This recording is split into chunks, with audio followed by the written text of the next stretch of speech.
Després de molts estira i arronses, l'Ajuntament ha aconseguit desencallar el projecte urbanístic de Can Batlló.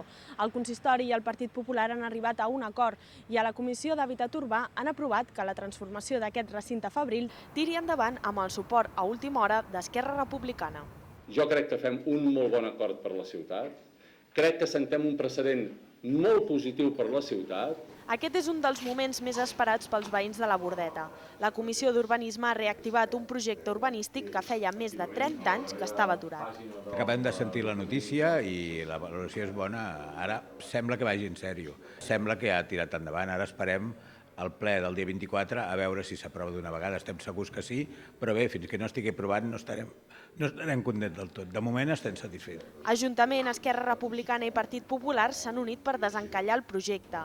La immobiliària Immo Gaudí, propietària de Can Batlló, en cedirà els terrenys, a canvi que l'Ajuntament li compri una finca a Horta-Guinardó per més de 21 milions d'euros. Això sí, Immo Gaudí haurà de destinar els diners a urbanitzar Can Batlló. Amb aquest acord, el benefici de l'operació és per Immo Gaudí, perquè li estem arreglant la vida a l'empresa responsable de tenir encallat el procés de Can Batlló durant tants anys. No hem decidit encara el vot, tinc molt clar, i fins i tot com a regidora adscrita de Sants, que no posarem mai, així us he expressat, pals a les rodes per tirar endavant, però sí que crec que quan hi ha la mínima dubte de que alguna cosa es pot pagar més barata, anem a buscar-la i pagar-la més barata. El suport del PP no és gratuït. El consistori haurà de garantir l'inici de les obres de 50 dels 450 pisos de protecció oficial abans que acabi l'any i haurà de destinar 7 milions d'euros a indemnitzar els industrials de Can Batlló.